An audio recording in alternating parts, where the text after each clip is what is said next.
Hi there, thought I'd try something different and actually pre record one of the article readings. So, welcome to the first Davidian Reads. And tonight we're going to be covering off the English language barrier. The English language barrier. You often hear it said that England and America are two countries separated by a common language. Whilst this is tongue in cheek, it holds some truth to it. A prime example is how in America, chips refers to what Brits would call crisps, and what Brits would call chips, Americans would call fries.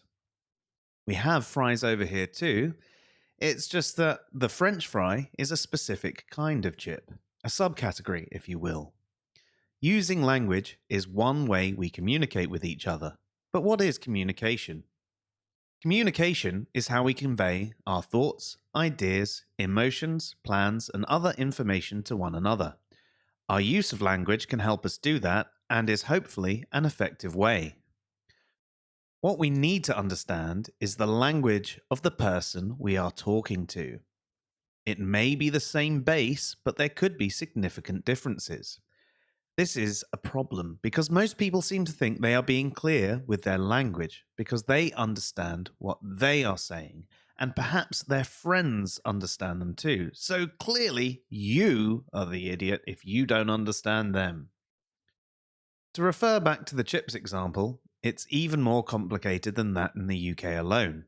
From north to south, it can seem like we're speaking a completely different language. But if you live here, you notice that this can actually be more specific to the county you live in when you travel to others. And it doesn't stop there. For example, there's private language. There are social bubbles that form their own language as well. My favourite example of this goes back to my tweenage, late teens to early 20s years, where we used to play a lot of Tony Hawk's Pro Skater. For some reason that I cannot remember, we started referring to Tony Hawk's Pro Skater as Desley. Desley 3 was the main one we played, but we did go on to play 4 and Desley Grundlemound, aka Tony Hawk's Underground. We all understood what we meant, but no one outside of our bubble would. In fact, I sometimes talk about Desley to people and forget they were not part of my circle 15 to 20 years ago. Now, Desley is an efficient way to say Tony Hawk's Pro Skater. It's a shortcut in language, and language is defined through use. It is perfectly valid, but it's not that useful outside of that little bubble. However, with something as weird as that, it's obvious to me when I've made a mistake in my communication and have clarified quickly. Obfuscation and technical language. We quite often see people obfuscating their points with overly technical language on the internet. Some people use this advanced terminology because to people who don't know what they mean, they sound smart and therefore must be right in their conclusion. It's a nasty psychological trick you see folks like Jordan Peterson do all the time. Sometimes they are making sense, and sometimes it's complete word salad invented to make them sound smart. They may actually understand what they mean, but are using those terms in ways that they are not normally used. They could have some very good points, but because they have used this technical language in a personal way, they have just made a mess of the conversation. There are other issues too, where people do use this plain language and think they are being clear, but are actually saying something else. This problem can then be conflated by others chiming in and saying they are being clear, or thinking everyone I speak to thinks I'm being clear. Well, my friends think I'm being clear when I talk about Desley, but that's a private language. It's not clear to those that don't know it. They're either going to debate me or block me, but I'm being polite to them because they need to know they are lying. They may unintentionally be spreading false information, but they are saying things that are empirically false. Something to consider: if they don't know they are lying, they are not lying. Lying requires intent. It's an intentional deception. A link to the Plato Stanford entry on lying. The reason I provided this correction is that he wrote, they need to know they are lying, and then in a new sentence wrote, they may be unintentionally spreading false information. These statements are in conflict. He came back stating that's what he said with his second statement about unintentionally spreading false information, but that still leaves his first statement incorrect. They need to know they are wrong, or they need to know they are spreading falsehoods. would have been clearer because his statement above seems to infer that they can unintentionally be lying, and he needs to let them know that. He also said he felt he was clear with his words.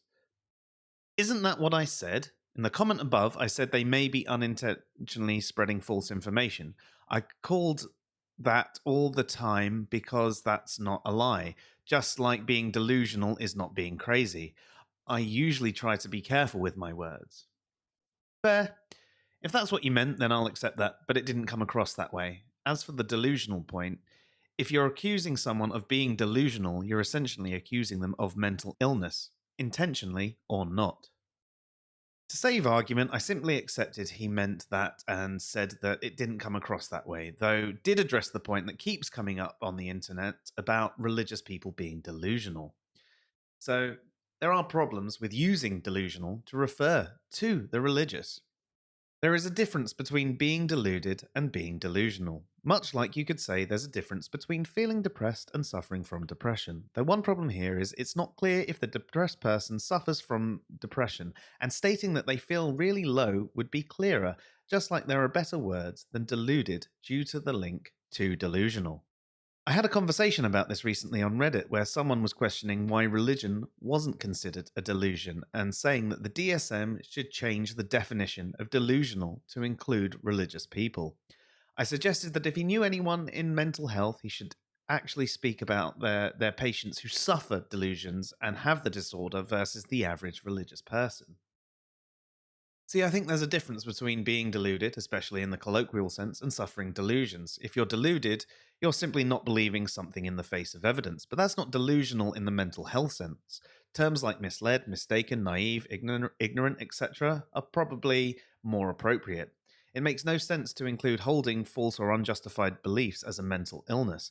If that was the case, anyone that claims there is only one definition of atheism would also be mentally ill, because it's a polysemous term with a rich history.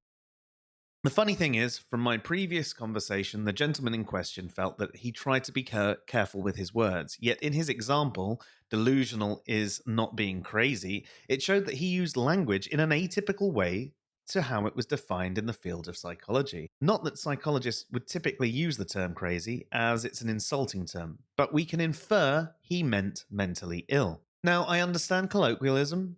Having had him clarify a bit, I get that he meant they were wrong, but he wasn't being clear with his language. It can easily be taken that he is accusing someone of being mentally ill. And with the whole meme of religion is a mental illness, you can understand why that accusation would be taken that way. I don't think simply believing in a god makes you mentally ill. Most theists I speak to are generally quite rational and responsible folks. There are some who are into that whole faith healing thing and the like that are really dangerous. Even then, I don't think they are necessarily mentally ill. I think they are really devout believers who are incredibly mistaken. Regarding them as mentally ill won't help. Anyway, hopefully, that explains the issue with using terms that, regardless of their history, form a part of a psychological diagnosis and is not the way they are usually understood. If you want to learn a bit more about delusions, I suggest checking out this link here. Conversation did seem to go of the way of people justifying them not meaning it necessarily as a mental illness, or others in the thread proclaiming they do think religion should be classed as a mental illness. So even in the thread, we see people with different takes on the word, providing a prime example of how this can be unclear.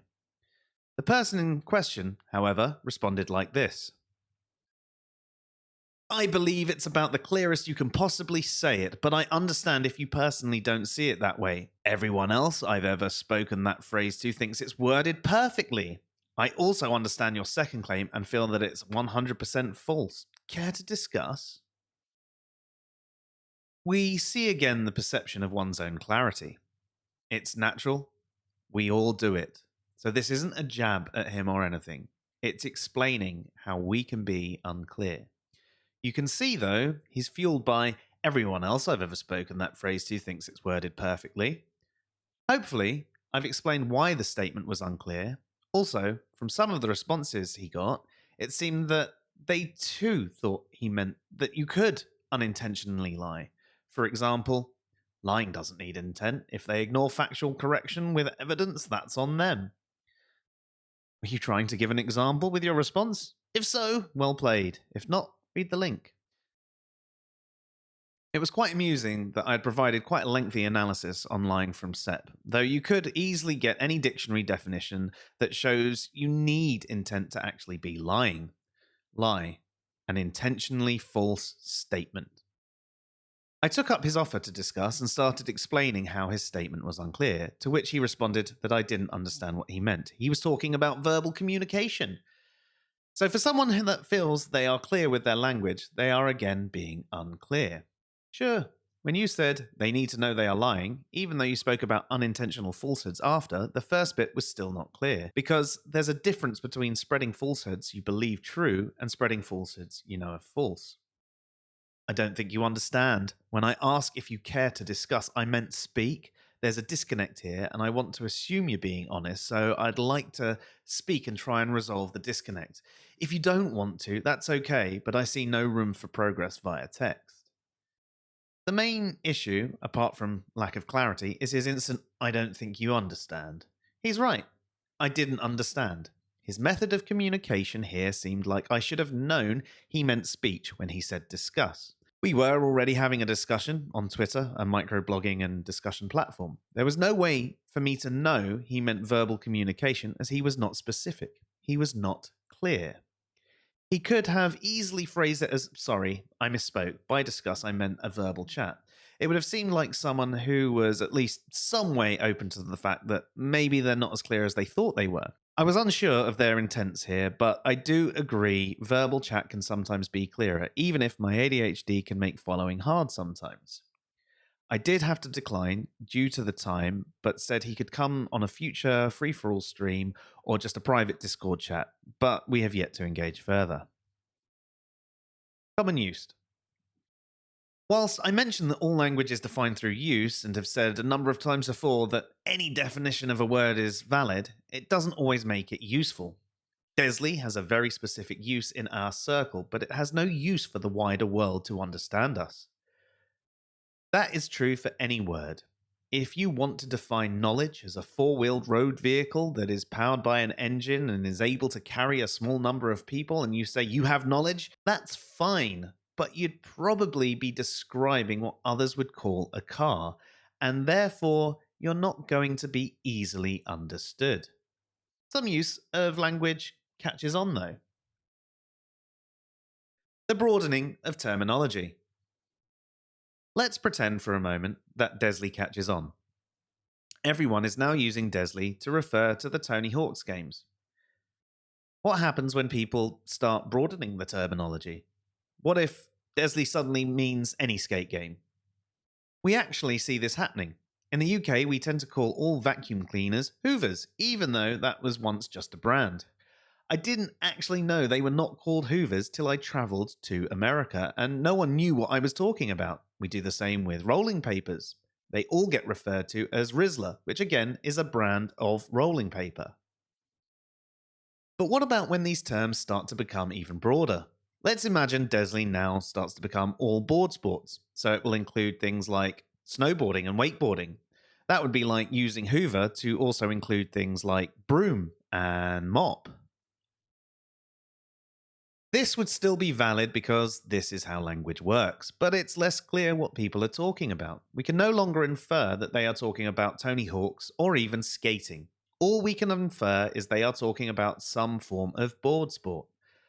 What happens if this goes a step further and we start to think of all extreme sports as Desley? That's like using Hoover to refer to all cleaning apparatus.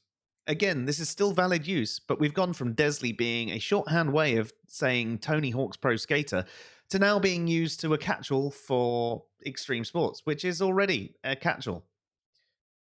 This might seem silly, but this happens with language all the time. Take atheism and agnosticism, for example. These are polysemous terms with a rich history. All the various uses of these terms are valid because that is how language works, but some are more useful than others. If we start with how the terms are usually used within philosophy of religion today and move on from there, we can see the term becoming broader in various circles. Theism and its negation, atheism, are ontological positions. Theism is the proposition God or gods exist, and atheism is the proposition gods do not exist. Therefore, a theist would accept theism and reject atheism, and vice versa for an atheist. An agnostic would be unable to conclude either way and therefore suspend judgment on the proposition. This means that they don't believe gods exist, but they also don't believe gods do not exist. So, to summarize, a theist believes that at least one god exists, an agnostic is unsure if a god does or does not exist, and an atheist believes gods do not exist. Both the agnostic and atheist are types of non theist, and both the theist and agnostic are types of non theist. There have been some that have argued over the years and still today that anyone who has considered the proposition and provided an epistemic answer that includes not believing God exists should be an atheist. This would make both the agnostic and the atheist a form of atheist. This is sometimes a split referred to as weak and strong atheism or negative and positive atheism. The irony being, there were two clear positions that got melded together that now need a modifier so you can tell the difference between the two. There are some that take this a step further and will say that any responsive non believer should count as an atheist. For example, there are those that find the God character so ill defined and incoherent it would be meaningless to consider it. This is known as being agnostic. They technically don't believe, but rather than answer the proposition, their statement is about the proposition. There are other types of non theists like this also that would be included. It's now become even harder to identify what someone means by atheist here, but it goes further. There are a few more types of non theist.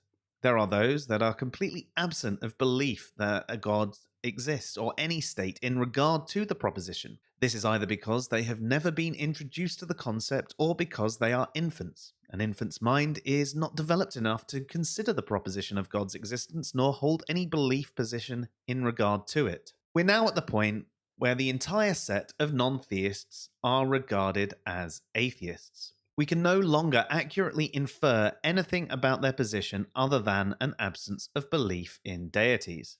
It's a set that already exists, much like the extreme sports already existed before in the Desley example. But it doesn't stop there either.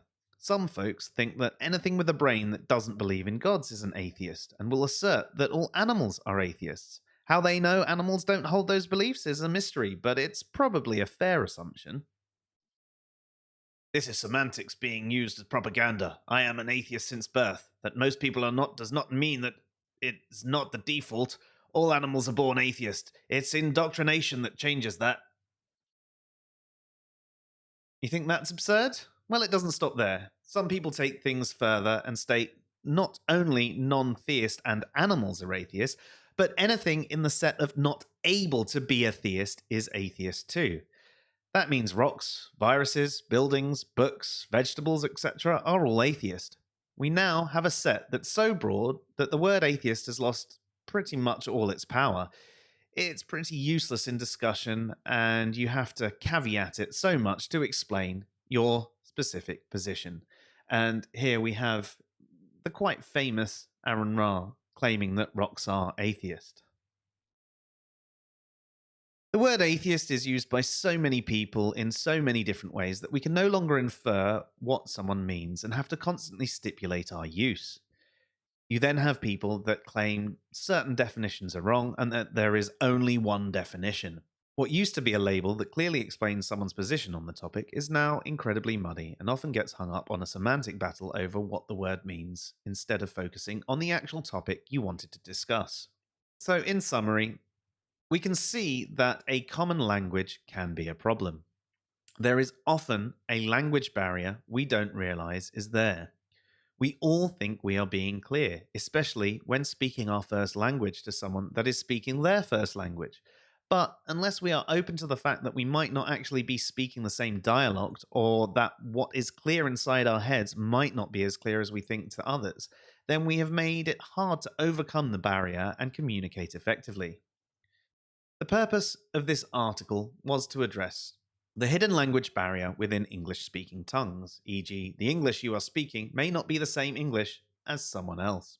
People creating a language barrier using private language, technical language, scientific or philosophical language in ways that these terms are not defined within science or philosophy. People assuming that they are being clear. People thinking they are definitely clear because of an in group bias. The broadening of terminology, which results in the term becoming muddy, it being used for terms that already exist, people making silly statements, it losing impact, and it ending up with a semantic battle instead of focusing on the more important topics at hand. This is how language works. The problem is when people don't keep these things in mind when they approach conversations and they end up focusing on things that don't matter or just reasserting they are right or are being clear when that isn't the case. I do hope I've managed to communicate effectively, though I am aware that the folks that preview my articles before I send them out are part of my language bubble and therefore will hold a greater understanding of what I am saying than those outside the bubble might. I also hope the examples I provided were useful, and I managed to show that it's easy to be unclear no matter how clear we might believe ourselves to be, whilst explaining the language barrier and the issue with colloquialisms and overly broad definitions. If I have been unclear, then please ask me for clarification, and, if needed, I can alter this article.